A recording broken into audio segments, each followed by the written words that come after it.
Billy Bragg was actually the first person that I saw at Glastonbury this year. He was doing a special little gig and sang Happy Birthday to Glastonbury and got the whole crowd to sing along as well. He's amazing, Billy Bragg, man. He's the conscience, definitely. Yeah, You know, he really is. Born. This is Hang on, who are you? What are you doing No introductions here? required. Excuse No me. introductions required. Quick, that camera. Guess who's here? The Edge has Tell the joined story. us. I want to hear the story. Yeah, how did this happen? Okay, the story is I was talking to Billy Bragg a few years ago, and I said, you know, Billy, it's funny. I was born in East London. He said, really? He said, yeah. Where? And I said, well, Essex. He said, really? I'm from Essex. Where were you born? I said, in a hospital called Barking General Hospital. He said, that's where I was born. It turned out Billy Bragg and The Edge were born in the same hospital. Hospital. How weird is that? And you find yourselves here again, Glastonbury, and you for the first time. That's shameful. Shameful behaviour. So how did this come about, playing with Muse? Well, they were gracious enough to honour me with an invitation to come and play, and I thought about it for a good 3 minutes and said yes, because they're like a rocking band. We had them play with us on the last tour for a few shows. They are, without doubt, like the power trio of their generation. I don't know, since maybe the Jimi Hendrix Experience, maybe, you know, there hasn't been... I think Matt's got that musicianship, you know, and I've said this before, in another age, he would be playing piano in front of the King and Queen of some opera house like 400 years ago. He's that kind of guy, you know, it's incredible musicality. He was telling a funny story today that when you first rehearsed it, I'm sure I'm not speaking out of turn now that the performance is done, but when you guys were first rehearsing and he heard you hit those chiming notes and he just couldn't believe it. He had a moment of like, this is actually happening.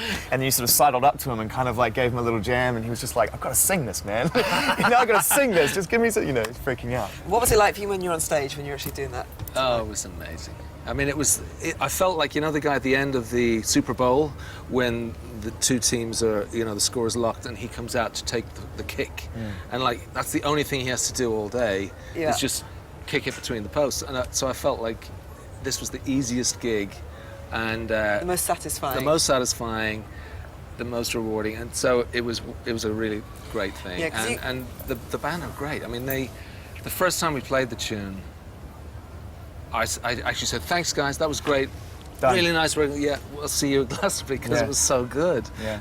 Like, we didn't need to rehearse. It was like from the first note. They That were is really the first on it. time, if I'm not mistaken, it must be the first time you've ever played that song without the guys. I mean... Yeah.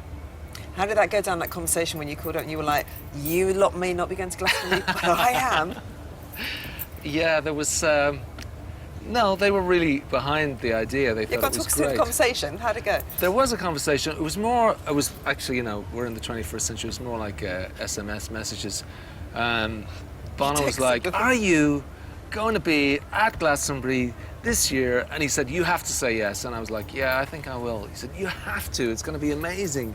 He said, they're going to love it. And so real support from everybody. And I think Larry was like, yeah, they've got a proper drummer. That'll be no problem. I was going to say, what did Larry say? He was totally behind it. Have you had a text since you performed?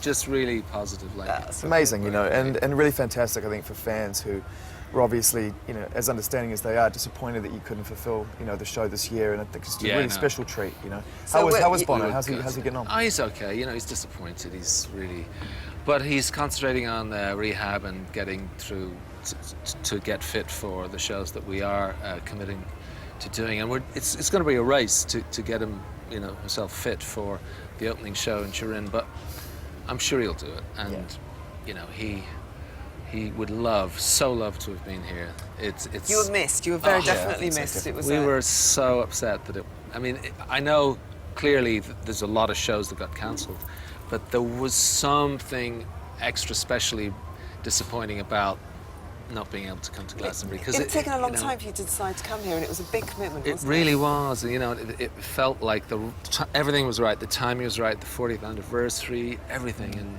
So will you return Clearly another year? Not meant to be. You know what?